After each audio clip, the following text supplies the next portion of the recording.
Hi, I'm Sean. I'm Rhonda. Hey, we want to talk about a change in your marriage that happens as you get into an empty nest or retired stage of life. Were the children your marital glue in the past? I think one thing we realized when our children became more independent was we had been engaging a lot and finding a lot of satisfaction around our businesses and around raising children and those relationships and all the busyness of life. And we had allowed our relationship to get a little more toward the shallow side than we intended.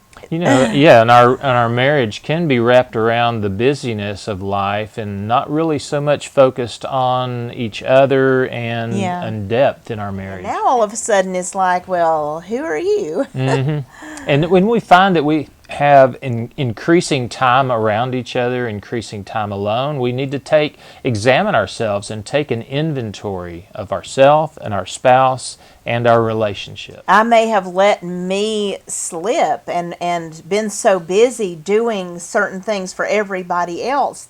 Maybe I don't even know who am I and what should I be doing now. Who are you? How do you think? What do you feel about these various situations? And who are we as a couple? This is called identity challenges, and there can, in this kind of a setting, it can magnify any marital problems that are there. And that's not a bad thing. It's something that we can use to our advantage and say, wow, I didn't realize I was letting that ride along. And now we can address it and work on it. And there's obviously our relationship with God is the foundation for everything else. And so we want to focus on going deeper with God and our relationship with Him. Because if we especially want to grow in our marriage, the best foundation to do that from is a healthy, stable, growing relationship with the Lord. So one thing we need to look at first is our communication in our marriage relationship and look at why was our relationship not thriving. Yeah, were we spending a lot of time talking about everything but ourselves? Now we can talk about similar things, but maybe from a different angle. What are you feeling about our relationship with our children? Where do you want that to go? What about work, ministry, and extended family? We may have just moved along in the rapids of life, but not actually discussed. And where are you on that? What are you thinking about this? Did we just do what was easy, but not really come up with a plan that models oneness in our marriage? Some things that we want to make sure that we're taking time to discuss are our expectations and our time with our children and extended family. Also, we want to talk about sex. A lot of couples don't talk about sex, and yet they're married, and they don't discuss their preferences, what they feel about it. How can we grow sexually? But that goes for all the areas of our lives, developing and growing spiritually, emotionally, relationally, socially, in ministry, in vocation, whatever it is that we're growing in. Have we laid out joint plans and directions so that we can support each other and support our goals together? As you go through this change in life, you want to make sure you're approaching it from we talked about it and we decided, not just that you're each individually making decisions and going in separate directions. Because if we put he and she on the table and we're like, okay, how can this look like we?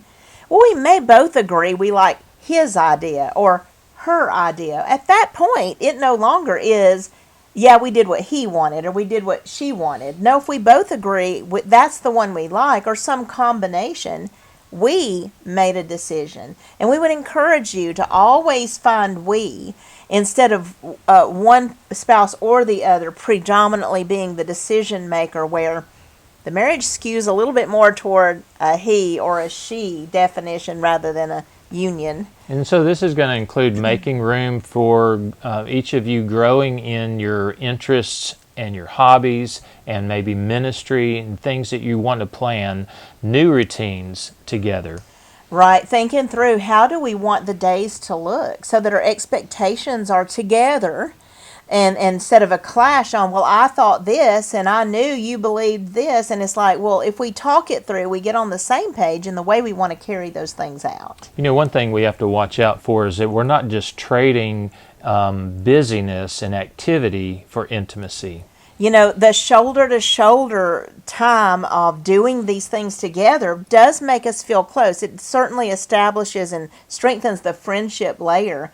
But, and talking about our business and ministry and relationships has a feeling of, well, we're talking. Mm-hmm. But are we talking on a deeper level to know and be known? Mm-hmm. And that's a good focus for growing in intimacy. The time of basking in each other's presence, of appreciating and honoring each other and each other's contribution to the relationship. You know, as we look closer and deeper at our marriage relationship at this time in life, we want to look at what are we doing to create a safe environment to grow in. And this is going to be connecting moment by moment, building areas of trust.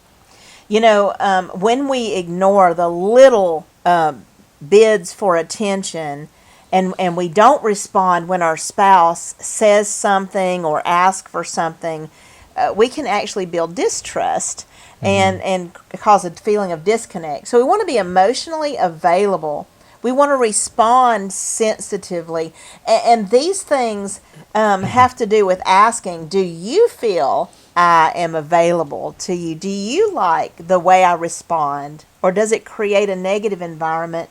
Or does it help you thrive? You know, we also want to be able to hear our spouse's negative emotions that they need to share and see, are we meeting their deepest need? We want to invest our time, energy, and effort in the right direction. That's where we reap our harvest. And if we're sowing into our marriage, into our relationship, that's where we reap harvest, where we feel fulfilled and satisfied. But if that's going elsewhere, we're going to feel fulfilled and satisfied elsewhere and be like, I just feel kind of blah in the marriage.